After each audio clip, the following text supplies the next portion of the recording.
नमस्कार दोस्तों, आपका स्वागत है इस YouTube चैनल में। यहाँ पर सुबह से शाम तक की हर खबर पल पल की बताई जाती है, तो YouTube चैनल को सब्सक्राइब करें लाल बटन को दबाकर और घंटी के बेल आइकन को जरूर दबाएं ताकि हर वीडियो डालें उसकी सूचना आप तक पहुँच सके। नमस्कार, इस वक्त ताजा ब्रेकिंग न्यूज आ रही है, तो हम आपको सभी बड़ी खबरें बताएंगे। चुनावों पर महागठबंधन से कांग्रेस को साइड में करने की तैयारी, अब नए फार्मूले पर हो सकता है सीटों का बंटवारा। महागठबंधन के दोनों बड़े दल कांग्रेस और जेडीयू ही सीटों को लेकर आमने सामने आ गए हैं। नए फार्मूले पर महागठबंधन में सीटों के बंटवारे पर कल ऐलान होने की खबर आ रही है। महागठबंधन सूत्रों की तरफ से जानकारी आई है कि कल हर हाल में सीटों के बंटवारे का ऐलान हो जाएगा। कांग्रेस के नेताओं के साथ बातचीत नहीं मिले तो शाम को हर हाल में माइनस कांग्रेस सीटों की घोषणा कर दी जाएगी। बताया जा रहा है कि कांग्रेस को लेकर महागठबंधन में अभी तक बातचीत नहीं, इसलिए अधिक संभावना नहीं है कि राजद और महागठबंधन के अन्य नेताओं कांग्रेस के लिए 8 सीटों छोड़कर बाकी सीटों की घोषणा कर सकते हैं। इन सभी बातों के लिए राजद ने कांग्रेस को 24 घंटे का अल्टीमेटम दिया है। इस वक्त की अगली खबर आ रही है। मायावती बोली, नरेंद्र मोदी अब चौकीदार है, कोई चाय वाला नहीं। जब देश के प्रधानमंत्री नरेंद्र मोदी ने अपने ट्विटर अकाउंट का नाम नरेंद्र मोदी से बदलकर चौकीदार नरेंद्र मोदी किया है, उत्तर प्रदेश की राजनीति में मानो भूचाल आ गए हो। वहीं उनके इस बदलाव पर कई राजनीतिक पार्टियां ने नेताओं ने ट्वीट पर ही हमला बोल दिया। कुछ नेताओं और कार्यकर्ताओं ने अपना नाम बदलकर बेरोजगार के नाम से ही रख लिया। वहीं बीएसपी सुप्रीमो मायावती ने भी कुछ इस अपना जवाब दिया। उन्होंने लिखा कि जैसे ही मैं भी चौकीदार अभियान शुरू करने के बाद पीएम मोदी और अन्य ने अपने ट्विटर हैंडल पर उपसर्ग चौकीदार जोड़ा। योगी सरकार के 2 साल पूरे कर लिए हैं। राज्य सरकार ने 2 साल पूरे होने पर मुख्यमंत्री आज कार्यालय में प्रेस कॉन्फ्रेंस के जरिए सरकार के 2 साल कार्यकाल की उपलब्धियां बताएंगे। इस दौरान दोनों डिप्टी सीएम और कई मंत्रियों के साथ बीजेपी प्रदेश अध्यक्ष भी मौजूद रहेंगे। योगी ने कहा कि हमारी सरकार ने की कर्ज माफी। योगी आदित्यनाथ ने कहा कि कांग्रेस ने आजादी के बाद प्रदेश में सबसे ज्यादा शासन किया है। कांग्रेस राज में यूपी बीमारू राज्य बना था। 1990 के बाद सपा और बसपा का शासन रहा था। इस दौरान प्रदेश के अंदर अराजकता, हत्या और लूट दंगे रहे थे। उन्होंने कहा कि जब हमारी सरकार बनी थी तब किसान कर्ज में दबा हुआ था, लेकिन हमारी सरकार के किसानों की कर्ज माफी की है। सीएम योगी सरकार बनने के तत्काल बाद किसान, महिला और गरीब के लिए एक योजनाओं की शुरुआत की थी। सरकार बनते ही किसानों की कर्ज माफी योजना हमने शुरू की। वही राज्य में अराजकता का माहौल था। सीएम योगी ने कहा सपा बसपा को भी यूपी में अलग अलग समय पर शासन करने का मौका मिला था, लेकिन उनके कार्यकाल में यूपी विकास में पिछड़ गया। राज्य में अराजकता का माहौल पैदा हो गया था। अपराधियों का राज कायम होने से कानून व्यवस्था के बेहतर हालात थे और किसान आत्महत्या करने पर मजबूर हो गए थे। ऐसे में चुनौतीपूर्ण हालात में 19 मार्च 2017 को हमने प्रदेश की सेवा का मौका मिला। न्यूज आ रही है। विधानसभा स्पीकर रहे प्रमोद सावंत गोवा के नए मुख्यमंत्री बने। रात को 2 बजे शपथ ली। गोवा के विधानसभा के स्पीकर रहे प्रमोद सावंत ने राज्य के नए मुख्यमंत्री के रूप में शपथ ले ली है। प्रसाद सावंत ने 45 दिग्गज मुख्यमंत्री मोहर परिक्रम की जगह लेंगे, जिनका अंगना से कैंसर से चलते रविवार को निधन हो गया था। सोमवार रात करीबन 2 बजे हुए शपथ ग्रहण समारोह में मोहर परिक्रम सरकार में मंत्री रहे 11 विधायकों को भी शपथ दिलाई गई। शपथ लेने के बाद मुख्यमंत्री प्रमोद सावंत ने कहा, हमारी पार्टी ने मुझे बहुत ही बड़ी जिम्मेदारी दी है, जिसमें पूरी तरह से खरा उतरने का प्रयास करूंगा। गोवा के राजभवन में शपथ ग्रहण समारोह देर रात 11 बजे होना था, लेकिन कुछ कारणों से इसमें विलम्ब होता गया और आखिरकार रात 2 बजे इसका आयोजन करना पड़ा। वहीं बता दें कि राज्य के 40 संसदीय विधानसभा में इस समय बीजेपी के गठबंधन में 20 विधायक हैं, जबकि इस समय बहुमत के लिए केवल 19 विधायकों की जरूरत है। वैसे तो बीजेपी के पास अपने विधायकों की संख्या केवल 13 है, लेकिन इससे महाराष्ट्रवादी गोमातक पार्टी और गोरा फॉरवर्ड पार्टी का समर्थन हासिल है। प्रमोद सावंत राज्य के कुछ बीजेपी विधायकों में से एक है, जिन्होंने अपने क्षेत्र में दूसरी बार जीत हासिल की थी।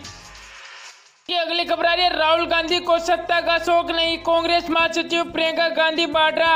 कांग्रेस महासचिव प्रियंका गांधी वाड्रा ने कहा कि मैंने और मेरे भाई ने बहुत ही संघर्ष देखा है, पिता और परिवार का बलिदान देखा है। राहुल गांधी को सत्ता का शौक नहीं, वह आप सभी की भलाई चाहते हैं। सिरसा से पौराणिक स्थल सीतामढ़ी पहुंची प्रियंका गांधी ने आंखों में आंसू लिए और सोमवार शाम को अपने संबोधन में कहा कि उन्होंने देश की खातिर अपने परिवार में कई बदलाव देखे हैं, जिसमें उनकी दादी श्रीमती इंदिरा गांधी और पिता पूर्व प्रधानमंत्री राजीव गांधी की हत्या शामिल है। दर्द क्या होता है मुझसे अधिक और कौन जान सकता है।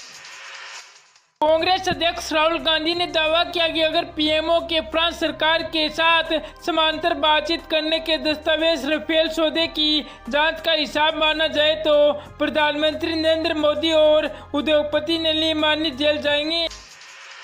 कार्यक्रम के दौरान का अगर दस्तावेज जांच का हिस्सा बन जाता है तो मोदी और अनिल अंबानी जेल जाएंगे।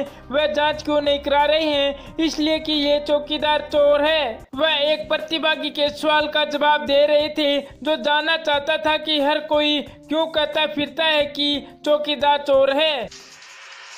गांधी ने दावा किया कि राफेल विमान को फ्रांसीसी कंपनी दसोल्ट से 526 करोड़ रुपए में खरीदा जाना था, जिसके लिए संपर्क सरकार के दौरान 8 साल की बातचीत हुई थी। हालांकि जब नई सरकार के कार्यभार संभाला तो प्रधानमंत्री स्वयं समांतर वार्ता की। उन्होंने दावा किया कि प्रत्येक विमान के लिए 526 करोड़ रुपए का भुगतान करने की बजाय सरकार ने 1600 करोड़ रुपए का भुगतान करने के लिए सहमति हुई है। अगर प्रधानमंत्री दोषी नहीं है तो उन्हें कहना चाहिए कि इस बात की मैं जांच करा रहा हूं, जो इसमें जिम्मेदार होंगे वो जेल जाएंगे। वे ऐसा क्यों नहीं कर रहे हैं? वहीं राहुल गांधी ने कहा कि राफेल सौदे में पकड़े जाने के बाद भी पीएम पूरे देश को चौकीदार बनाने की कोशिश कर रहे हैं। कांग्रेस प्रमुख राहुल गांधी ने प्रधानमंत्री के मैं भी चौकीदार अभियान का उपहास उड़ाते हुए सोमवार को कहा था कि राफेल लड़ाकू सौदे में पकड़े जाने के बाद नरेंद्र मोदी समूचे देश को चौकीदार बनाने का प्रयास कर रहे हैं। राहुल ने मोदी के मैं भी चौकीदार अभियान पर हमला करते हुए कहा कि चौकीदार चोरी करते हुए पकड़ा गया और वह पकड़े गए, इसलिए चौकीदार कह रहे हैं कि पूरा हिंदुस्तान चौकीदार है। उन्होंने कहा कि लेकिन पकड़े जाने के पहले समूचा हिंदुस्तान चौकीदार नहीं था। राहुल ने ये हमला ऐसे वक्त में किया है जब भाजपा ने अपनी में भी चौकीदार मुहिम तेज कर दी है। प्रधानमंत्री नरेंद्र मोदी और पार्टी अध्यक्ष अमित शाह समेत पार्टी के अन्य नेताओं ने अपने ट्विटर प्रोफाइल पर अपने नाम के आगे चौकीदार शब्द जोड़ दिया है। भाजपा नेताओं ने छोटे विज्ञापन वीडियो भी अपने अकाउंट से साझा किया कि जिसमें ये दिखाया गया है कि विभिन्न क्षेत्र के लोग जिस प्रकार से मोदी की तरह देश के लिए अपना योगदान देकर चौकीदार बन रहे हैं। इन नेताओं के कई केंद्रीय मंत्री और मुख्यमंत्री भी शामिल है। मोदी के ट्वीट प्रोफाइल पर उनका नाम चौकीदार नरेंद्र मोदी लिखा हुआ है। अन्य भाजपा नेताओं ने भी संभावित मुहिम के तहत ऐसा किया है। राहुल ने कहा पकड़ाने के पहले नरेंद्र मोदी चौकीदार थे, चौकीदार चोर पकड़ा गया। गंगा पूजन कर प्रियंका ने प्रयागराज से शुरू की 3 दिवसीय यात्रा। वहीं बात करें तो कांग्रेस महासचिव पूर्व उत्तर प्रदेश की प्रभारी प्रियंका गांधी वाड्रा ने सोमवार को प्रयागराज में लौटे हनुमान के दर्शन किए और विधि विधान से गंगा की आरती तथा पूजा करने के बाद क्रूज बोट से अपनी प्रयागराज बनारस की 3 दिवसीय यात्रा पर मेनाय घाट के प्रारंभ की। कम क्षेत्र स्थित लौटे हनुमान जी के दर्शन और गंगा पूजन करने के बाद प्रियंका का काफिला शहर से करीबन 20 किलोमीटर मनैया घाट तक पहुंचा, जहां उन्होंने 27 लोगों का अभिवादन किया और अपनी इस यात्रा के लिए क्रूज बोट पर सवार हो गई। मनैया घाट पर प्रियंका का स्वागत करने के लिए बहराइच की पूर्व सांसद सावित्रीबाई फुले भी आई थी। वहीं अगली खबर आ रही है 2019 लोकसभा चुनाव पर पहले चरण की 91 सीटों के लिए नामांकन का दौर आज शुरू। 11 अप्रैल को होगा मतदान। लोकसभा चुनाव के पहले चरण के लिए सोमवार को अधिसूचना जारी होने के साथ ही नामांकन का दौर शुरू हो गया। पहले चरण में 11 अप्रैल को 20 राज्य की 91 सीटों पर वोट डाले जाएंगे। नामांकन दाखिल कराने की अंतिम तिथि 25 मार्च को है, जबकि नामांकन वापस लेने की अंतिम तिथि 28 मार्च को है।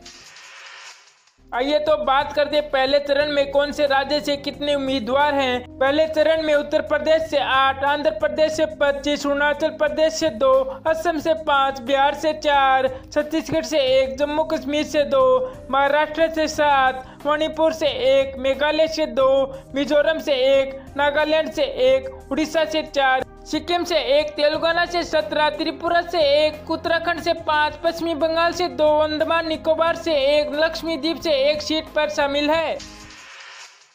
नामांकन के दौरान कलेक्टर परिषद में भारी संख्या में पुलिस बल तैनात रहेगा। कोई ऐसा प्रत्याशी जिसको सुरक्षा मिली हुई है उससे अपने सुरक्षा के लिए नामांकन कक्ष से बाहर ही छोड़ना होगा। निर्वाचन आयोग ने 1500 मतदाताओं के हिसाब से बूथ बनाने के लिए कहा है।